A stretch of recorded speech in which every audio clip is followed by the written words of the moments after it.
Hello students,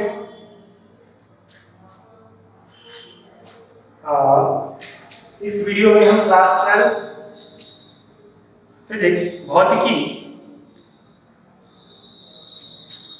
के पहले part वैद्युत आवेश तथा क्षेत्र इलेक्ट्रिक चार्ज और इलेक्ट्रिक फील्ड की पहली टॉपिक वैद्युत आवेश यानी इलेक्ट्रिक फील्ड के बारे में देखेंगे। वैद्युत आवेश के बारे में अच्छे से समझने के लिए जरूरी है कि हम वैद्युत आवेश के इतिहास के बारे में पढ़ें। सर्वप्रथम लगभग 600 ईसा पूर्व में ग्रीक या ग्रीस, जो भी आप पसंद करते हैं कहना, ग्रीस देश के महान दार्शनिक जिनका नाम संभवतः आपने सुना होगा, थेल्स, 600 ईसा पूर्व ग्रीस देश के महान वैज्ञानिक थेल्स ने अपने द्वारा किए जा रहे शोध व अनुसंधान कार्यों में देखा कि ऊन या रेशम के कपड़े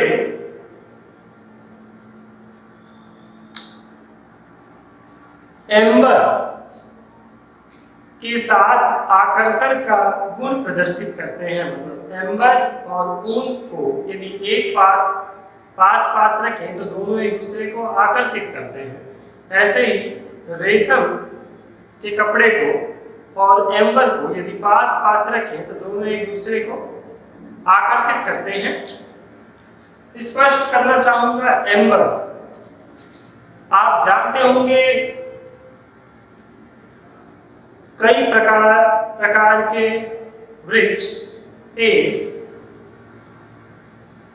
के तलों के कुछ हिस्सों से चिपचिपा पदार्थ, जिसे हम सामान्य भाषा में लाशा कहते हैं, निकलता है तो गीला होता है। कुछ समय पश्चात वो पेड़ के तने पर ही सूख जाता है और कठोर हो जाता है। एम्बर का एक वृक्ष होता है जो अफ्रीकी देशों में ज्यादा पाया जाता है।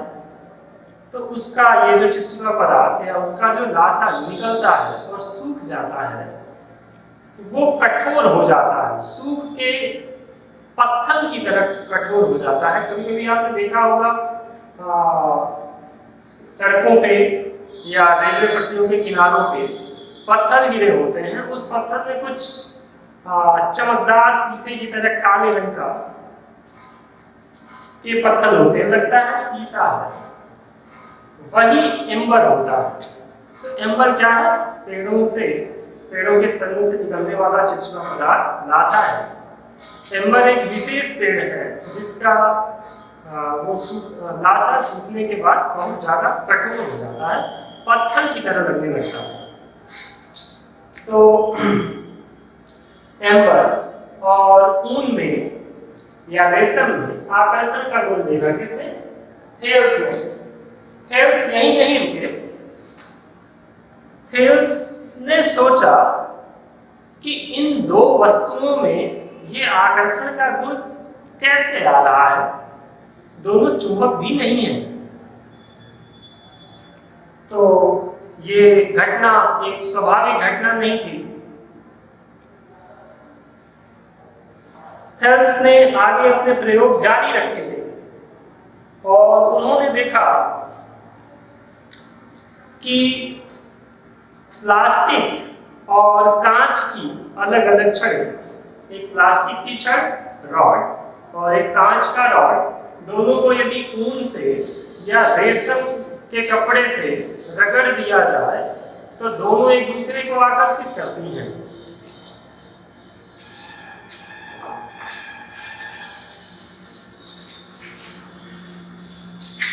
मान लीजिए ये एक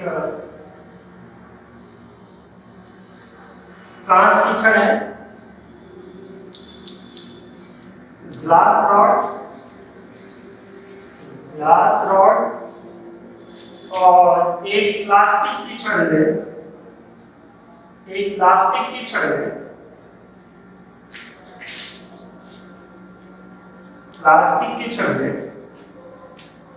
दोनों को रेशम के कपड़े या ऊन के कपड़े से रगड़ दे और दोनों को स्वतंत्र रूप से एक दूसरे के पास रखें। जैसे ये एक हैंगर है, इसमें कोई धागा, अचारक पदार्थ का कोई धागा, इससे हम लटका दिए प्लास्टिक की छड़ को।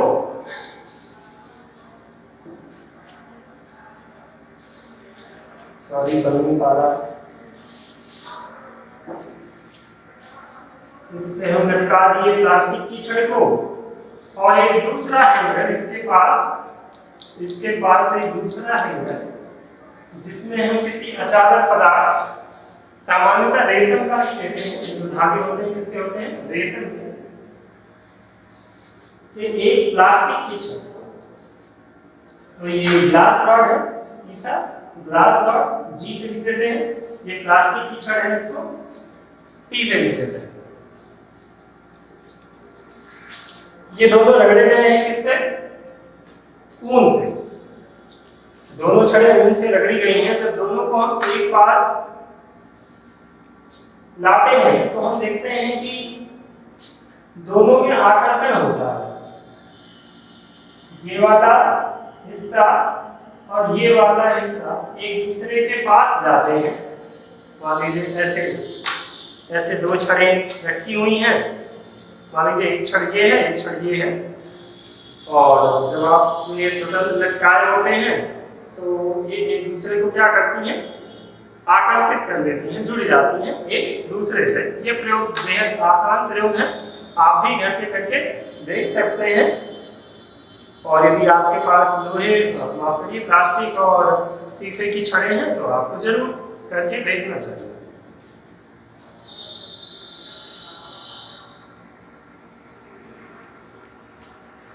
तो पहले उन्होंने देखा कि ऊन में और एम्बर में आकर्षण है। फिर उन्होंने देखा कि यदि ये दोनों छड़ें रगड़ी गई हैं ऊन से तो इनमें भी क्या होता है, आकर्षण का गुण होता है। एक चीज और देखी उन्होंने देखा कि जैसे ही ये दोनों वस्तुएं एक दूसरे के स्पर्श में आती हैं आकर्षण के पश्चात, कुछ देर तक एक दूसरे से चिपकी रहती हैं और फिर एक दूसरे को छोड़ देती हैं। ऐसे ही उन्होंने ये भी देखा कि पहले तो उन्होंने एक रॉड लिया था शीशे का, ग्लास रॉड, और दूसरा रॉड किसका लिया था, प्लास्टिक का।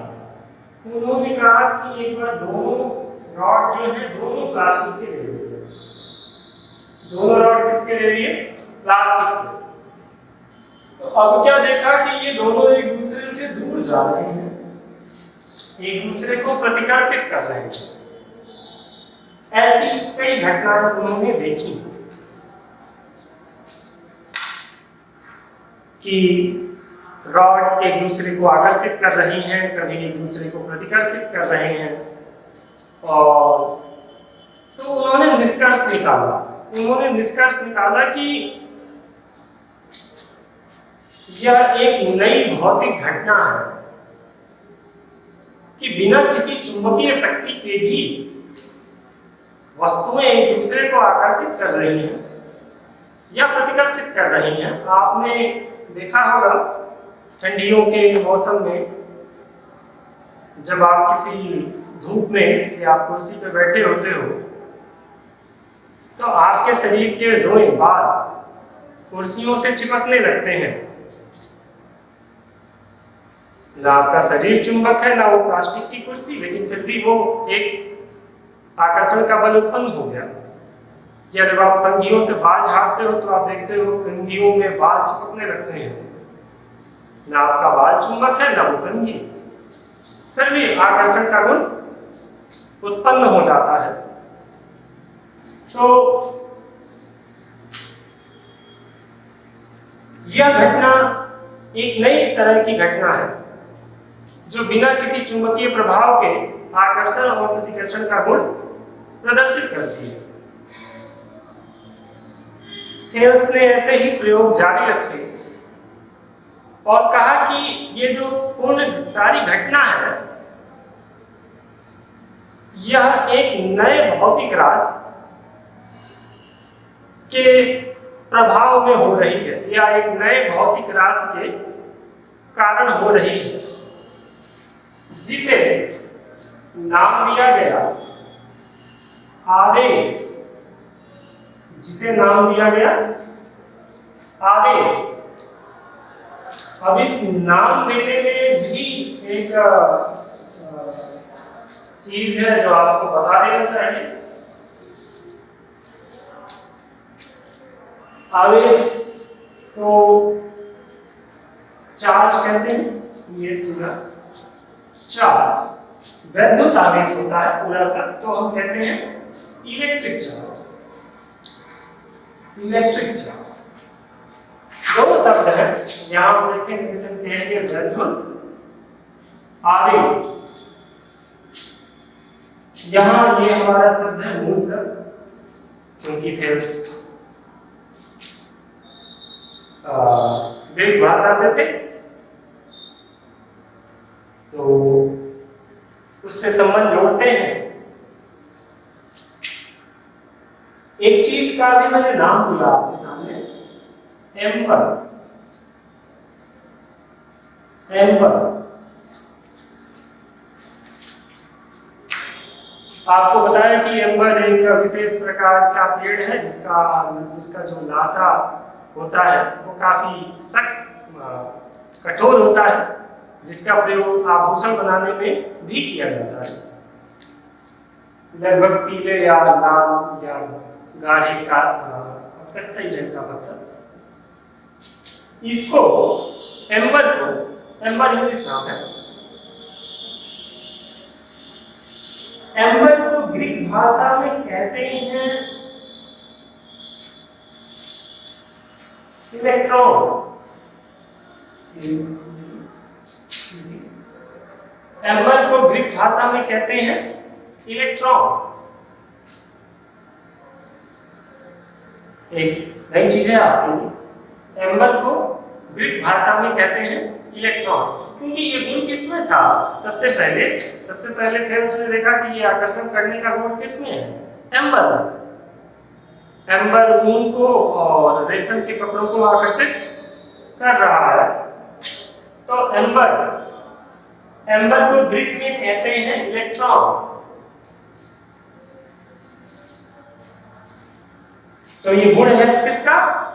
एम्बर का, मतलब ग्रीक भाषा में इलेक्ट्रॉन का। और कैसा गुण है? इस गुण में क्रियाशीलता है। जैसे ऐसा गुण नहीं है कि कुछ कर नहीं रहा, वह वस्तुओं को अपनी तरफ खींच रहा है या वस्तुओं को अपनी ओर से दूर भगा रहा है, मतलब उसमें क्रियाशीलता है, एक्टिवनेस है। एक्टिवनेस का ही एक और फॉर्म होता है चार्ज। चार्ज का मतलब एक्टिव। चार्ज का मतलब एक्टिव। एम्बर के अंदर वो क्षमता थी जिससे वो ऊन के कपड़े या अन्य वस्तुओं को क्या करता था? खींचता था या दूर भगाता था, उनको एक्टिव कर देता था, या उनको दूसरे शब्दों में उनको चार्ज कर देता था। एम्बर के पास, एम्बर जिसे ग्रीक भाषा में इलेक्ट्रॉन कहते हैं, उसके पास क्या था? चार्ज था। तो शब्द बना इलेक्ट्रॉन चार्ज। इलेक्ट्रॉन चार्ज जो परिवर्तित होकर बन गया इलेक्ट्रिक चार्ज। जो परिवर्तित होकर बन गया इलेक्ट्रिक चार्ज। इसी यहीं से एक और कण जिसे हम आगे पढ़ेंगे, इलेक्ट्रॉन कण जो होता है, मूल कण, इलेक्ट्रॉन प्रोटॉन न्यूट्रॉन वाला जो इलेक्ट्रॉन, उसका भी नाम यहीं से आया है, क्योंकि वही इलेक्ट्रॉन मूल आवेश होता है, इसीलिए उसको भी यहीं से नाम उसका दिया गया। फिलहाल M1 को ग्रीक में इलेक्ट्रॉन कहते हैं। इलेक्ट्रॉन के पास एक्टिव फोर्स थी, चार्ज था, तो शब्द आया इलेक्ट्रॉन चार्ज। वो इलेक्ट्रॉन चार्ज कन्वर्ट हो गया एक नए शब्द में जिसे हम कहते हैं इलेक्ट्रिक चार्ज। उस इलेक्ट्रिक चार्ज को हम हिंदी में कहते हैं वैक्यूम आवेश। उम्मीद करता हूं आपको इसकी ये हिस्ट्री समझ में आ गई होगी। तो हम शुरू करते हैं इसके बारे में अध्ययन। इलेक्ट्रिक चार्ज, वैक्यूम आवेश। थेल्स के प्रयोग को कुछ आपको दिखाएं। उन्होंने देखा कि जब प्लास्टिक के पास प्लास्टिक की छड़, ग्लास मतलब शीशे के पास, कांच के पास कांच की छड़ लाई जाती है। प्लास्टिक के पास प्लास्टिक की छड़ लाई जाती है। छड़ कैसी? ऊन में रगड़ी हुई। ऊन से रगड़ी हुई दो प्लास्टिक की छड़ें जब एक दूसरे के पास लाई जाती हैं तो एक दूसरे को प्रतिकर्षित करती है, रिपल करती है, प्रतिकर्षण होता है। ठीक है, दो कंडीशन, इसमें भी इसमें भी। और जब ऊन से रगड़ी हुई दो कांच की छड़ें भी एक दूसरे के पास लाई जाती हैं तो क्या होता है? प्रतिकर्षण होता है। लेकिन यदि प्लास्टिक के पास कांच या कांच के पास प्लास्टिक की छड़ लाई जाती है तो वो दोनों एक दूसरे को आकर्षित करती हैं। मतलब कौन सी क्रिया होती है? आकर्षण की क्रिया होती है। मतलब यदि प्लास्टिक की छड़ है और कांच की छड़ है, ग्लास रॉड, दोनों ऊन के कपड़े से ऊन से रगड़ी गई हैं, एक दूसरे के पास लाया गया तो दोनों में क्या हुआ? आकर्षण हुआ। तो थेल्स ने कहा कि आवेश का जो प्रभाव है वो दो तरीके का है, एक कैसा? प्रतिकर्षण का और दूसरा आकर्षण का। क्योंकि प्रभाव दो प्रकार का है, इससे ये निष्कर्ष निकाल सकते हैं कि आवेश भी दो प्रकार का होगा। उसके प्रभाव दो प्रकार के हैं, कहीं वो प्रतिकर्षण कर रहा है, कहीं वो आकर्षण कर रहा है। इससे ये निष्कर्ष निकाला गया कि आवेश भी कितने प्रकार का होगा? दो प्रकार का होगा।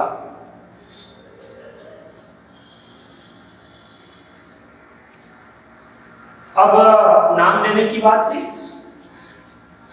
उन्होंने कहा कि दोनों छड़ें प्लास्टिक की हैं, रगड़ी गई ऊन से, तो दोनों को समान तरह के ही आवेश मिले होंगे क्योंकि दोनों प्लास्टिक की हैं और ऊन से रगड़ी गई हैं। ऐसा नहीं है कि दोनों अलग अलग वस्तुओं से रगड़ी गई, दोनों प्लास्टिक की हैं, एक ही ऊन के कपड़े से दोनों रगड़ी गई, तो स्वाभाविक है दोनों को समान प्रकार के आवेश प्राप्त हुए होंगे। और दोनों क्या कर रही हैं? एक दूसरे को प्रतिकर्षित कर रही हैं। तो थेल्स ने यहां से यह निष्कर्ष निकाला कि समान एक ही ऊन से रगड़ी गई दो प्लास्टिक की या दो शीशे की छड़ें एक दूसरे को प्रतिकर्षित कर रही हैं और उनके पास समान आवेश है। यानी समान आवेश की वस्तुएं एक दूसरे को प्रतिकर्षित करती हैं। जो आवेश ऊन ने एक प्लास्टिक की छड़ को दिया वही दूसरे को दिया, दोनों एक दूसरे को क्या कर रही हैं, प्रतिकर्षित कर रही हैं, यानी समान आवेश एक दूसरे को प्रतिकर्षित करते हैं। तो आवेश का पहला प्रकार बताया गया कि सजातीय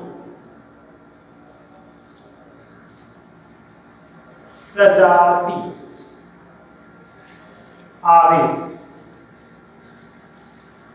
कहा गया कि दो वस्तुओं के पास जो आवेश हो सकते हैं वो दो प्रकार के हो सकते हैं। पहला क्या है, सजातीय आवेश। सजातीय आवेश होगा तो क्या होंगे, एक दूसरे को प्रतिकर्षित करेंगे।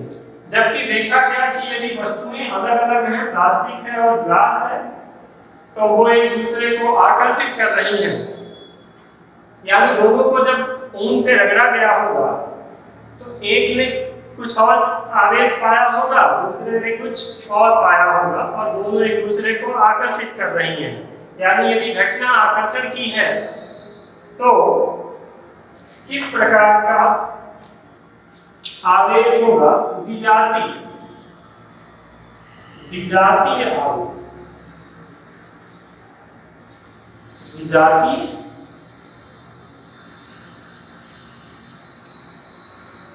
आवेश। तो आकर्षण, यदि आवेशों में, यदि वस्तुओं में, दो वस्तुओं में आकर्षण हो रहा है तो विजातीय आवेश, प्रतिकर्षण हो रहा है तो सजातीय आवेश। यहां हम यह कह सकते हैं कि सजातीय आवेश एक दूसरे को प्रतिकर्षित करते हैं, जबकि विजातीय आवेश एक दूसरे को आकर्षित करते हैं।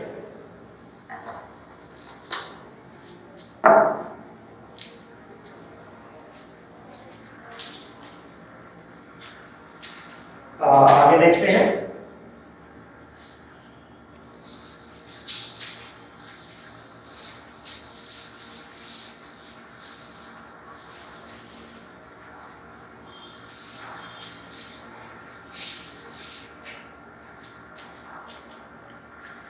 यह तो था आवेश का प्रभाव कि जब हम दो वस्तुओं को रगड़ते हैं तो आवेश उत्पन्न हो जाता है। आवेश उत्पन्न होने पर क्या करता है, या तो वस्तुओं को आकर्षित करता है या वस्तुओं को प्रतिकर्षित करता है। पर हमने ये नहीं देखा कि आवेश उत्पन्न कैसे होता है। हमारे बाल पहले से, जैसे आप कंघी से जब बाल झाड़ते हो तो झाड़ने के कुछ देर बाद वो गुण आता है जब कंघी आपके बालों को क्या करती है, खींचती है, आकर्षित करती है। कंघी यदि काफी देर से रखी हुई है, आप उसको उठा के अपने बालों पे लगाओ तो कोई आकर्षण नहीं होगा। या जैसे सर्दियों की घटना की हमने जिक्र किया कि सर्दियों में कुर्सियों पे जब आप बैठते हो या धूप में रखी किसी कुर्सी पे बैठते हो तो आपके शरीर के बाल और कुर्सियों के बीच में एक आकर्षण अनुभव होता है। यह हर जगह नहीं होता। ऐसा नहीं है कि सामान्य मौसम है, कुर्सी किसी कमरे में रखी हुई है, आप जाके बैठ गए तो आपके बालों और कुर्सी के बीच कोई आकर्षण होगा। यानी ये जो आवेश है ये कुछ विशेष क्रिया या विशेष परिस्थितियों में ही उत्पन्न होता है। जैसे जब हम बात कर रहे थे ऊन और प्लास्टिक के छड़ की, तो इस गुण के लिए हमें ऊन और प्लास्टिक की छड़ को एक दूसरे पे रगड़ना पड़ता है, तब जाके आकर्षण का गुण उत्पन्न होता है। तो हम ऊन का कपड़ा लेते हैं, या कोई भी ऊन का टुकड़ा है, मान लीजिए ये क्या है, ये ऊन है, ऊन का कोई बंडल है, और ये कोई एक छड़ है, मान लीजिए प्लास्टिक की छड़ है। ऊन का बंडल है और एक प्लास्टिक की छड़ है, हम दोनों को एक दूसरे पे रगड़ रहे हैं। तो क्या होता है, जब हम दोनों को एक दूसरे पे रगड़ते हैं यानी उन पे कार्य करते हैं, बिना हाथ मिलाए या किसी मशीन की सहायता से, अपने तो एक दूसरे से रगड़ेंगे नहीं। आप एक हाथ में ऊन लोगे, दूसरे हाथ में छड़ लोगे प्लास्टिक की या शीशे की और उसे रगड़ोगे। रगड़ रहे हो यानी कार्य कर रहे हो। कार्य ऊर्जा का एक रूप होता है। तो जो आप कार्य कर रहे हो उस कार्य के कारण जो ऊर्जा आप इन दोनों को दे रहे हो वह इनके अंदर प्रवेश करती है और इसके अंदर जो सूक्ष्म मूल कण है, विशेषतः इलेक्ट्रॉन को प्राप्त होती है। आपने जो कार्य किया, कार्य से ऊर्जा मिली और वो ऊर्जा इनके पदार्थों के ऊन या प्लास्टिक के अंदर परमाणुओं के अंदर जो इलेक्ट्रॉन होते हैं उन्हें प्राप्त होती है। वो इलेक्ट्रॉन उस ऊर्जा को ग्रहण करके अपनी कक्षा छोड़ के कहीं और चले जाते हैं। जैसे मान लो ऊन का जो इलेक्ट्रॉन है किसमें चला गया? प्लास्टिक में। दोनों एक दूसरे के संपर्क में हैं। ऊन का इलेक्ट्रॉन चला गया प्लास्टिक में, तो ऊन में इलेक्ट्रॉन की कमी हो गई और प्लास्टिक की छड़ में इलेक्ट्रॉन की अधिकता। ऐसे ही विभिन्न स्थितियों में अलग अलग हो सकता है। तो हमने जो कार्य किया उससे यहाँ इलेक्ट्रॉन का एक दूसरे में प्रवाह हो गया, यानी उनका जो संतुलन था वो नहीं रहा।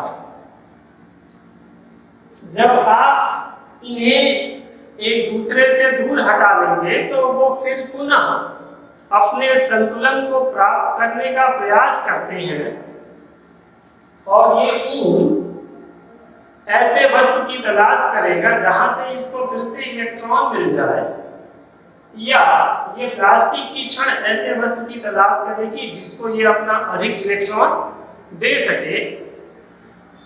तो पुनः इलेक्ट्रॉन को आदान प्रदान करने के लिए यह वस्तुओं को आकर्षित अथवा प्रतिकर्षित करते हैं। इसी कारण आवेश या आकर्षण और प्रतिकर्षण का गुण उत्पन्न होता है और उसका कारक कौन है? इलेक्ट्रॉन। तो अभी तक हमने आपको ये नहीं बताया आवेश होता क्या है। हमने आपको ये बताया कि आवेश कैसे उत्पन्न होता है, आवेश किस प्रकार का होता है। तो आवेश उत्पन्न होता है विभिन्न वस्तुओं को जब हम एक दूसरे के संपर्क में लाते हैं, रगड़ते हैं तो आवेश उत्पन्न होता है। उसका प्रभाव क्या होता है? आवेशित वस्तुएं एक दूसरे को आकर्षित करती हैं या प्रतिकर्षित करती हैं। आवेश का प्रकार दो प्रकार, सजातीय आवेश और विजातीय आवेश। इतना पढ़ने के बाद अब हम जानना चाहेंगे कि आवेश क्या होता है। जैसा कि मैंने आपको अभी बताया कि यह गुण क्यों आया जब इलेक्ट्रॉन एक वस्तु से दूसरे वस्तु में चले गए, यानी आवेश उत्पन्न होने की जो घटना है वो किस पे निर्भर करती है? इलेक्ट्रॉन के प्रवाह पर या इलेक्ट्रॉन की अधिकता और कमी पर। नेक्स्ट वीडियो में हम इलेक्ट्रॉन को आवेश के पदों में पढ़ेंगे। इस वीडियो में बस इतना ही। ये जो प्रयोग आपको बताए गए हैं इन्हें आप करके जरूर देखिए घरों पे होमवर्क की तरह। आप ऐसी वस्तुओं को ढूंढिए जो एक दूसरे को किसी ऊन से रगड़ने पे एक दूसरे को आकर्षित या प्रतिकर्षित करती हैं, जिससे आपका यहाँ इस विषय में जिज्ञासा बढ़ेगी। कोई प्रश्न हो तो आप कमेंट बॉक्स में पूछ सकते हैं, उसका जवाब दिया जाएगा। और अगले वीडियो में हम आपको आवेश को इलेक्ट्रॉन के पदों में लिखने के बारे में बताएंगे, व्यक्त करने के बारे में बताएंगे, तथा आवेश की मूल परिभाषा भी आपको दी जाएगी। तभी के लिए इतना ही।